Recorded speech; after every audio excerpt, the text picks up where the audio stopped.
नमस्कार साथियों, कैसे हैं आप लोग? ये तो आप कमेंट करके ही बता सकते हैं।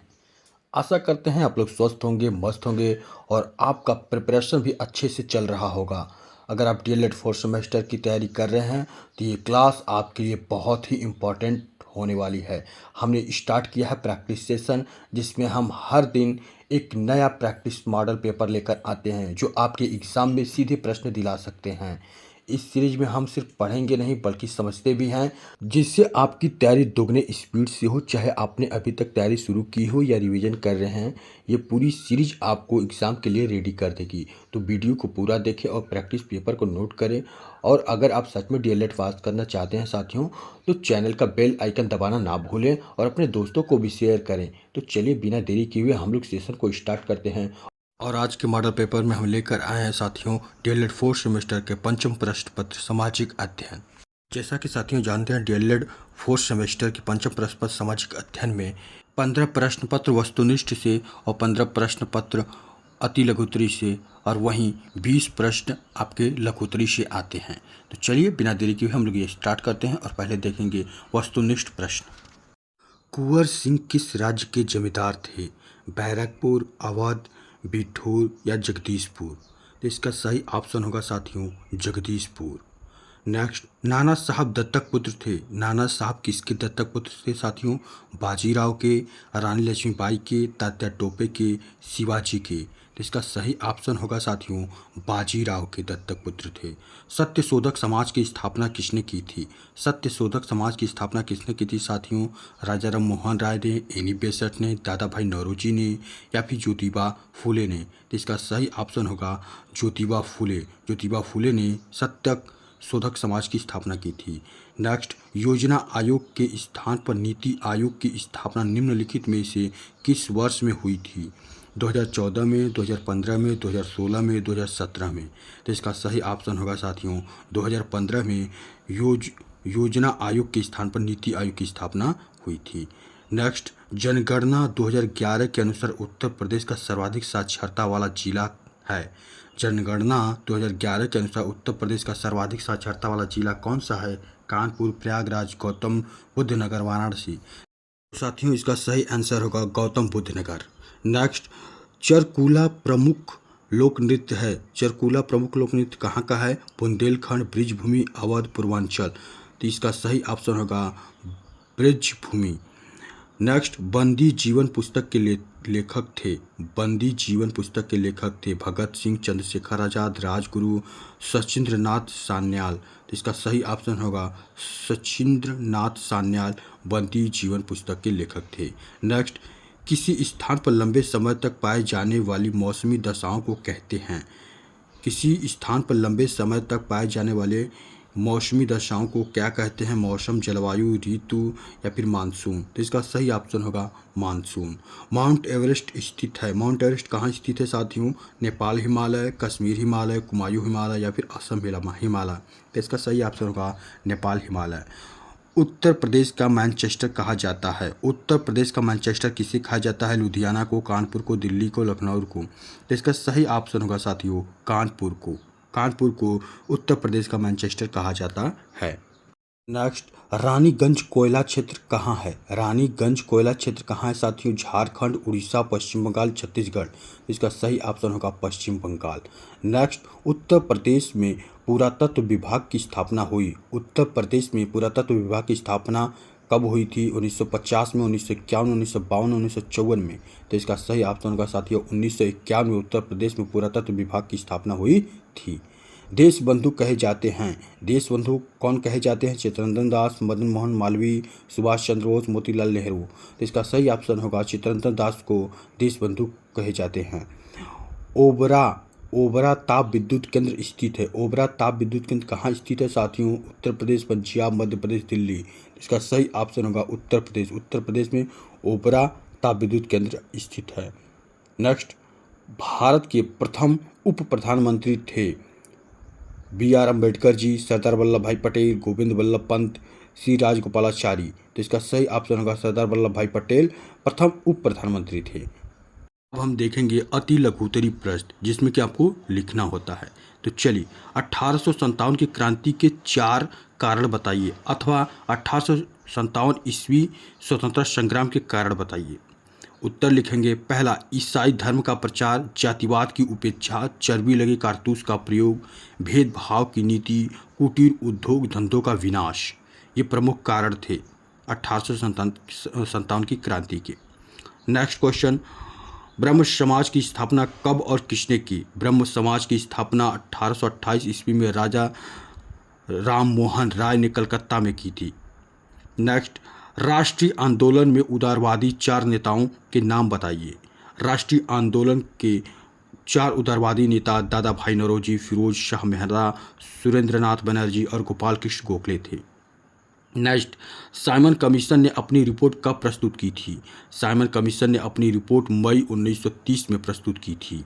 नेक्स्ट, गोला गोकरणनाथ मेला कहाँ लगता है? गोला गोकरणनाथ मेला कहाँ लगता है? तो गोला गोकरणनाथ मेला उत्तर प्रदेश के खीरी जिले में स्थित गोला गोकर्णनाथ शहर में लगता है। नेक्स्ट, पहला विश्व खाद्यान्न दिवस कब मनाया गया था? पहला विश्व खाद्यान्न दिवस 1979 में मनाया गया था साथियों, जिसे खाद्य और कृषि संगठन FAO की स्थापना के बाद 1945 के बाद प्रतिवर्ष 16 अक्टूबर को मनाने की घोषणा की गई थी। नेक्स्ट क्वेश्चन साथियों, प्रधानमंत्री जन धन योजना कब आरंभ हुई थी? प्रधानमंत्री जन धन योजना यानी कि PMJDY 28 अगस्त 2014 को शुरू हुई थी। इसे 15 अगस्त 2014 को प्रधानमंत्री नरेंद्र मोदी ने लाल किले से घोषित किया था। नेक्स्ट, संविधान सभा के स्थायी अध्यक्ष कौन थे? संविधान सभा के स्थायी अध्यक्ष डॉक्टर राजेंद्र प्रसाद थे, जिन्हें 11 दिसंबर 1946 को चुना गया था। नेक्स्ट, भारत में सर्वाधिक साक्षरता दर किस राज्य की है? भारत में सर्वाधिक साक्षरता दर मिजोरम की है, जिसकी साक्षरता दर 98.2% है। 2011 की जनगणना के अनुसार केरल पहले स्थान पर था, जिसकी साक्षरता दर 95.3% है। नेक्स्ट, विटीकल्चर क्या है? विटीकल्चर क्या है? विटीकल्चर अंगूर से संबंधित उद्यान विज्ञान की एक शाखा है। इसमें अंगूरों की बुआई, पोषण, देख रेख एवं फलोत्पादन का अध्ययन किया जाता है। नेक्स्ट, भारत का कुल भौगोलिक क्षेत्र कितना है? भारत का कुल भौगोलिक क्षेत्र 32,87,263 वर्ग किलोमीटर है, जो दुनिया का 7वां सबसे बड़ा देश बनता है। नेक्स्ट, विश्व पर्यावरण दिवस कब मनाया जाता है साथियों? तो विश्व पर्यावरण दिवस 5 जून को मनाया जाता है। नेक्स्ट, कैंगा परमाणु ऊर्जा केंद्र कहाँ स्थित है साथियों? तो कैंगा परमाणु ऊर्जा केंद्र कर्नाटक के उत्तर कन्नड़ जिले में काली नदी के किनारे कैंगा नामक स्थान पर स्थित है। नेक्स्ट, संयुक्त राष्ट्र संघ की स्थापना कब की गई है साथियों? तो संयुक्त राष्ट्र संघ की स्थापना 24 अक्टूबर 1945 में की गई थी। नेक्स्ट क्वेश्चन साथियों, उत्तर प्रदेश में तेल शोधनशाला कहाँ स्थित है? तो उत्तर प्रदेश में तेल शोधनशाला मथुरा में स्थित है। अब हम देखेंगे लघुत्तरी प्रश्न। तो चलिए इसमें हम देखते हैं, पहला क्वेश्चन है, भारत में खाद्य सुरक्षा एवं सार्वजनिक वितरण प्रणाली का सविस्तार वर्णन कीजिए। उत्तर लिखेंगे, फिर इसमें हेडिंग डालेंगे भारत में खाद्य सुरक्षा एवं सार्वजनिक वितरण प्रणाली। फिर इसमें लिखेंगे भारत में खाद्य सुरक्षा और सार्वजनिक वितरण प्रणाली यानी PDS एक सरकारी प्रणाली है, जिसका उद्देश्य सब्सिडी वाली कीमतों पर खाद्यान्न और अन्य आवश्यक वस्तुओं को गरीबों और ज़रूरतमंदों तक पहुंचाना है। इसमें केंद्र सरकार खाद्यान्न की खरीद और थोक वितरण करती है, जबकि राज्य सरकारें पात्र लाभार्थियों की पहचान करने, राशन कार्ड जारी करने और उचित मूल्य की दुकानों के माध्यम से वितरण की देखरेख करने के लिए जिम्मेदार है। यह प्रणाली देश में खाद्य सुरक्षा सुनिश्चित करने, मूल्य स्थिरता बनाए रखने और आपात स्थिति के लिए बफर स्टॉक रखने में महत्वपूर्ण भूमिका निभाती है। नेक्स्ट क्वेश्चन साथियों, उत्तर प्रदेश के प्राकृतिक प्रदेशों का वर्गीकरण कीजिए। उत्तर लिखेंगे, फिर इसमें हेडिंग डालेंगे उत्तर प्रदेश के प्राकृतिक प्रदेशों का वर्गीकरण। उत्तर प्रदेश के प्राकृतिक प्रदेशों को 3 भागों में वर्गीकृत किया जाता है। पहला भाभर और तराई क्षेत्र, दूसरा गंगा के मैदान, तीसरा दक्षिण का पठारी क्षेत्र। अब उसमें पहला लिखेंगे भाभर और तराई क्षेत्र। यह उत्तर प्रदेश का सबसे उत्तरी क्षेत्र है, जो शिवालिक तलहटी के साथ लगता है। भाबर कंकड़ और पत्थरों से बना एक सकरा क्षेत्र है जहां नदियां सतह के नीचे लुप्त हो जाती हैं। तराई भाबर के दक्षिण में स्थित है और दलदली नम भूमि है जो ऊंची वनस्पति और उपजाऊ मिट्टी के लिए जानी जाती है। दूसरा, गंगा के मैदान। यह उत्तर प्रदेश का सबसे बड़ा और सबसे अधिक आबादी वाला क्षेत्र है जो राज्य के लगभग 90% हिस्से को कवर करता है। यह गंगा और उसकी सहायक नदियों द्वारा लाई गई जलोढ़ मिट्टी से बना है। इसे आगे 3 उपभागों में विभाजित किया जा सकता है: पश्चिम मैदान, मध्य मैदान और पूर्वी मैदान में। तीसरा, दक्षिण का पठारी क्षेत्र। यह राज्य के दक्षिण भाग में स्थित है और इसमें विंध्य पर्वतमाला का हिस्सा शामिल है। यह एक पठारी क्षेत्र है जो अपेक्षाकृत शुष्क होता है और पुरानी चट्टानों से बना है। इस क्षेत्र में बुंदेलखंड का क्षेत्र शामिल है। नेक्स्ट क्वेश्चन साथियों, सांस्कृतिक विरासत से आपका क्या आशय है? इसके संरक्षण में अपने सुझाव बिंदुवार दीजिए। उत्तर, फिर उसके हेडिंग डालेंगे सांस्कृतिक विरासत। अब उसमें लिखेंगे किसी भी प्रदेश की कला, संस्कृति, पुरातत्व, विज्ञान, इतिहास, औषधि, वस्त्र, खाद्य यंत्र, शिक्षा एवं अन्य विशिष्ट साहित्य विषयों से संबंधित सामग्री ही सांस्कृतिक विरासत कहलाती है। साथियों, राज्य की पुरातत्व सामग्री एवं स्थलों, स्मारकों के संरक्षण यथावत, पुरा स्थलों के उत्खनन, पुरातत्व विषयक प्रशासन तथा पुरातत्व एवं पुरा स्थलों में लोक रुचि जगाने के उद्देश्य से 1951 ईस्वी में लखनऊ में पुरातत्व विभाग की स्थापना की गई। लखनऊ से बाहर के इन जनपदों में भी पुरातत्व विभाग की क्षेत्रीय इकाइयां स्थापित की गईं, जिनमें झांसी, आगरा, गोरखपुर, वाराणसी और प्रयागराज हैं। 27 अगस्त 1996 को सरकार द्वारा एक अधिसूचना जारी का राज्य पुरातत्व विभाग को स्वतंत्र घोषित करते हुए सचिव संस्कृति विभाग उत्तर प्रदेश शासन के अधीन रखा गया है। संगठन द्वारा अपने उद्देश्यों की पूर्ति के लिए प्रदेश के मिर्जापुर, ललितपुर, महोबा और देवरिया जिलों में व्यापक सर्वेक्षण कराए जा रहे हैं।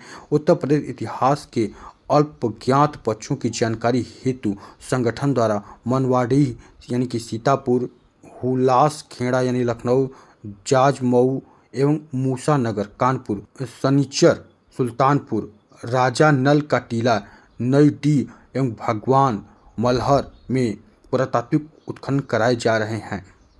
क्वेश्चन साथियों, भारत सरकार की प्रमुख स्वरोजगार योजना का वर्णन कीजिए।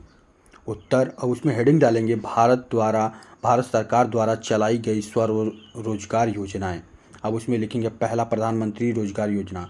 इस योजना का शुभारंभ 8वीं योजना के अंतर्गत शिक्षित बेरोजगार युवकों को कारोबार की लघु इकाइयों को स्थापित करने के लिए अनुदान के रूप में कुछ धन देने की व्यवस्था हेतु किया गया था। इसमें अनुसूचित जाति एवं अनुसूचित जनजाति के लिए 22.5% और पिछड़े वर्गों के लिए 27% आरक्षण की भी व्यवस्था है। दूसरा हेडिंग डालेंगे नेहरू रोजगार योजना। अक्टूबर 1989 ईस्वी में शहरी बेरोजगार युवकों को लघु उद्योगों की स्थापना हेतु सहायता प्रदान करने हेतु इस योजना का शुभारंभ किया गया था। इस योजना द्वारा शहरी निर्धन व्यक्तियों हेतु मूल सुविधाओं की व्यवस्था कर मजदूरी संबंधित रोजगार भी उपलब्ध कराया जाता है। नेक्स्ट क्वेश्चन, गरीबी की परिभाषा दीजिए एवं गरीबी हटाने के लिए अपने सुझाव दीजिए। उत्तर, हेडिंग है गरीबी। अब उसमें लिखेंगे गरीबी एक सामाजिक आर्थिक स्थिति है जिसमें पर्याप्त संसाधनों के अभाव में व्यक्ति न्यूनतम जीवन स्तर से वंचित रह जाता है। इसमें अक्सर बुनियादी जरूरतों जैसे भोजन, वस्त्र, आवास, स्वास्थ्य सेवा, शिक्षा और जल तक पहुंच की कमी शामिल होती है। गरीबी एक बहुआयामी अवधारणा है जिसमें आय की कमी के अलावा सामाजिक और राजनीतिक तत्व भी शामिल होते हैं। गरीबी हटाने के लिए सुझाव। गरीबी हटाने के लिए शिक्षा, कौशल विकास और रोजगार के अवसर बढ़ाना आवश्यक है। स्वास्थ्य और सामाजिक सुरक्षा सुनिश्चित करने में भी गरीबी हटाई जा सकती है। इसमें आर्थिक विकास को बढ़ावा देना, महिलाओं और वंचित वर्गों का सशक्तिकरण करना शामिल है।